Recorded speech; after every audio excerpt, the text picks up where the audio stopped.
Kosmetik maddələrin tərkibində olan zərərli maddələri incelədiyimiz videonun son partındayıq. Bugün də 3 maddəni ələ alırıq. Bunlardan birincisi fragrans və yaxud da parfümlərdir. Belə ki, bir çox məhsulun tərkibində bu şampun da ola bilər, duş geli və yaxud da krem. Əgər gözəl iyi verirsə sizə, bilin ki, bu maddələr, yəni fragranslar onun tərkibində var. Adətən bunların hansı tərkibə malik olduğu çox vaxt gizli qalır.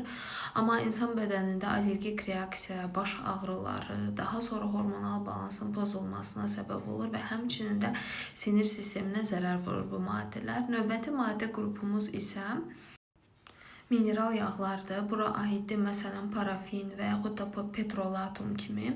Bu maddələr isə dəri üzərində film kimi bir təbəqə yaradırlar və nəticədə dəri məsamələrini bağlayırlar və dərinin nəfəs almasının, dərinin daha doğrusu özünün mübadiləsi ilə toksinləri atmasının qarşısını alırlar və uzun vədədə də xroniki dəri problemlərinə gətirib çıxarırlar. Sonuncu maddə qrupumuz isə silikonlardır. Məsələn, dimetikon kimi. Bu maddələr də yenə dərinin üzərini örtürlər bir təbəqə kimi və ümumiyyətlə bunlar bioloji parçalanmırlar. Yəni bu maddələr məsələn üzünüzü yuduğunuz zaman bu suyla kanalizasiyaya, oradan da okeana gedir və amma bunlar heç bir şəkildə parçalanmırlar. Yəni olduqları şəkildə var olmağa davam eləyirlər və digər canlılara da zərər vururlar. İnsan dərisində isə dərinin yenə özünü təmizlənməsinin qarşısını alırlar. Akne, qara nöqtə kimi problemlərin yaranmasına gətirib çıxarırlar. Deməli, biz bu 3 videoda 9 maddə qrupunu sıraladıq ki, bunlar hansı ki kosmetik məhsulların və onların qablaşdırmalarının tərkibindədirlər və bizim bədənimizə inanılmaz dərəcədə zərər vururlar.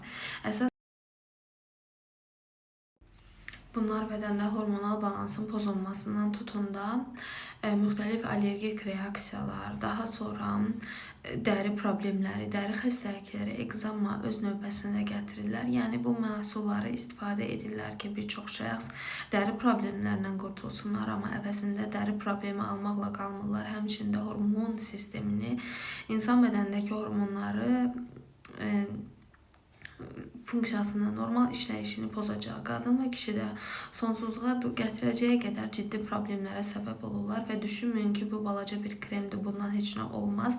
Siz bu kremləri günlər, illər ərzində istifadə edərsəniz, bu maddələr bioloji aktiv olaraq əksəriyyəti parçalanmır, yəni olduğu kimi bədəndə qalırlar və öz zərərlərini göstərməyə başlayırlar və bunun təsiri artıq uzun illər istifadədən sonra təbii ki, öz təsirini göstərir. Mən hormonlarla bağlı deyirəm, amma dəri problemləri, ekzemasından tutun, allergiyasından və yaxud da digər dəri xəstəliklərinin isə ortaya çıxması da daha qısa müddətdə baş verir. Məhz buna görədir ki, bu cür problemləri, bu cür maddələri nəzərə aldıqda insanlara hansı kremi tövsiyə etmək olar? Baxın, bu artıq böyük bir sualdır və cavablandırılması da böyük məsuliyyət tələb edən bir sualdır.